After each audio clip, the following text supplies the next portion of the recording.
आज हस्बे मौका में कालम है, मुस्तनद है मेरा फरमाया हुआ।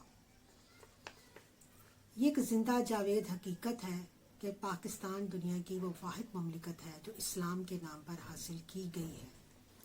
ये अमर भी काबिल ज़िक्र है कि सऊदी अरब दुनिया की पहली इस्लामी रियासत है जिसकी बुनियाद इस्लाम पर रखी गई थी।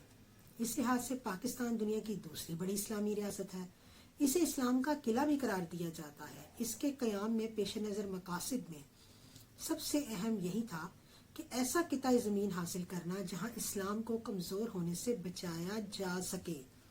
दर हकीकत इस्लामी रियासत का मतलब ही ऐसी रियासत का क़याम था जहाँ अदल व इंसाफ का बोलबाला हो, अमन व सलामती का शोहरा हो, हर इंसान खुशहाल हो, अक़लियतों को मजहबी आज़ादी हो, आम आदमी को बुनियादी हकूक़ हासिल हो। अलगर्ज़ ऐसी रियासत जहाँ रावी चैन ही चैन लिखता हो। मगर बदकिस्मती से आज पाकिस्तान के तूलो अर्ज़ में क़याम पाकिस्तान का मकसद दगरगू है।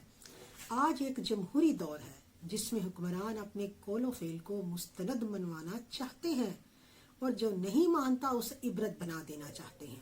वजीरों और मशीरों की पूरी फौज और मुकम्मल निज़ाम अदल मौजूद है, फिर भी हर शख्स सड़कों पर इंसाफ के लिए चीख रहा है। हर शख्स सड़कों पर है, आप जानते हैं।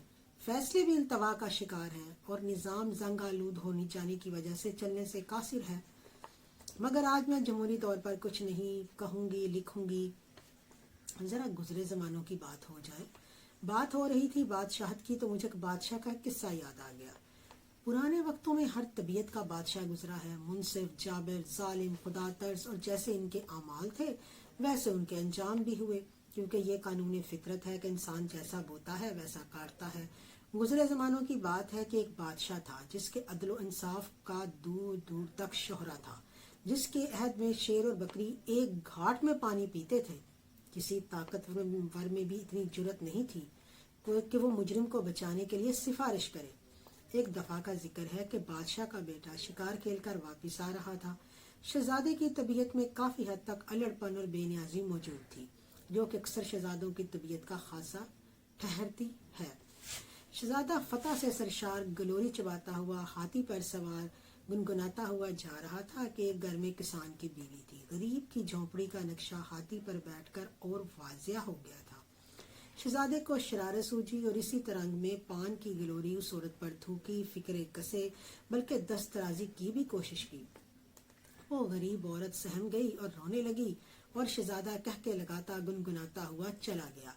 किसान की बीवी इस बेइज्जती की वजह से कुएं में छलांग लगाने लगी थी, मगर किसान ने इसे समझा बुझाकर बिठाया और समझाया कि बादशाह खुदा तरस और नेक इंसान है। उसने हमेशा इंसाफ किया है। एक तरफ उसका बेटा है तो क्या हुआ, अगर वह हकीकतन मुनसिफ है तो इंसाफ जरूर करेगा, वगरना जो आज तक हम सुनते और देखते आए हैं समझ लेना बादशाह का मकरू फरेब था जो ढोल पीटने वालों ने मशहूर कर रखा था। बीवी को समझा बुझा कर किसान महल की तरफ चल दिया और बादशाह से फरियाद की। बादशाह वजीर बातदबीर से मुखातिब हुआ, तुम इस बारे क्या कहते हो? वजीर बोला, बादशाह सलामत, इंसाफ का तकाजा तो ये है कि शहजादे ने जो किसान के साथ किया है वैसा ही उसके साथ किया जाए ताकि आइंदा कोई ऐसी हरकत ना कर सके। मगर चूंकि शहजादा हुजूर आपके जाननशीन है वो सजा से मुबर्रा है, आप किसान को चलता भी कर सकते हैं। बादशाह ने सर झुका लिया, चंद लम्हों बाद सर उठाया और नफरत से बेटे की तरफ देखकर कहा, तू रब के गजब से नहीं डरता, मगर मेरे बेटे मुझे उस मालिक दो जहां से बहुत डर लगता है। और फैसला सुना दिया जिसके मुताबिक किसान को हाथी और पान की गलोरी दी जाए और ऐसे ही किसान शहजादे के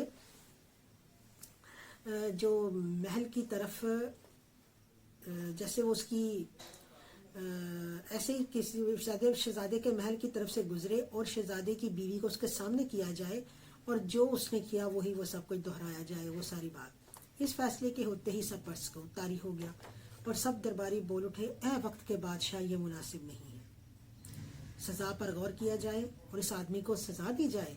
इसने शहजादा हजूर की शिकायत करने की गुस्ताखी की है। मगर बादशाह ने कहा, हुक्म की तामील हो। इतनी देर में किसान बादशाह के कदमों में गिर पड़ा और बोला, ए अजीम बादशाह, खुदा आपका इकबाल बुलंद रखे, मुझे मेरा इंसाफ मिल गया है, मुझे और कुछ नहीं चाहिए। बादशाह ने इसे जेवरात, اور اشرفیوں کے ساتھ رخصت کیا۔ بعد میں شہزادہ خود بھی اس سے معافی مانگنے گیا۔ افسوس، نہ وہ بادشاہ رہے، نہ وہ وزیر با تدبیر رہے، رہ گئے تو درباری، جنہیں نہ خدا سے ڈر لگتا ہے اور نہ روز حشر سے ڈر لگتا ہے، بس اپنی عشیر بات سے مطلب ہے۔ ایسے میں کون انصاف مانگے، کس سے مانگے اور کون انصاف دے گا؟ مگر یاد رہے کہ جہاں جہاں انصاف کی موت ہوئی وہ ریاستیں صفحہ ہستی سے مٹ گئیں۔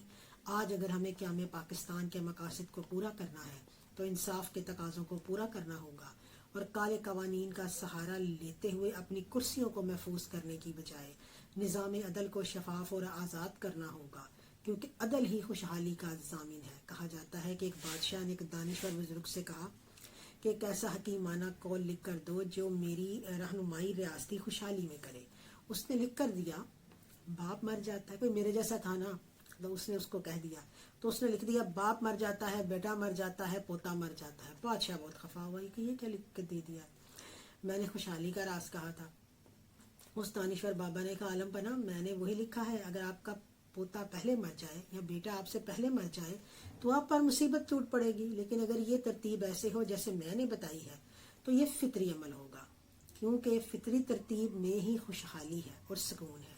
اسی طرح عدل و انصاف کے تقاضوں کو یقینی بنانے اور انصاف کی فراہمی جلدی اور حقدار کی دادرسی کرنے میں ہی ریاست کی خوشحالی ہے، وگرنہ ریاست کا زوال ہے۔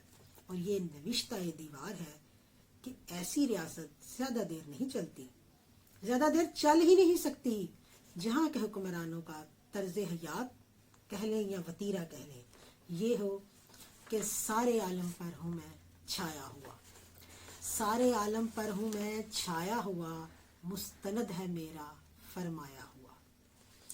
بہت شکریہ۔ یوٹیوب چینل کو سبسکرائب ضرور کیجیے گا، میری ویڈیوز کو بھی لائک اور شیئر ضرور کیا کریں۔ آپ کا ساتھ رقیہ غزل کے لیے ہمیشہ بہت اہم رہا ہے اور اب تو اس سے بھی زیادہ اہم ہے۔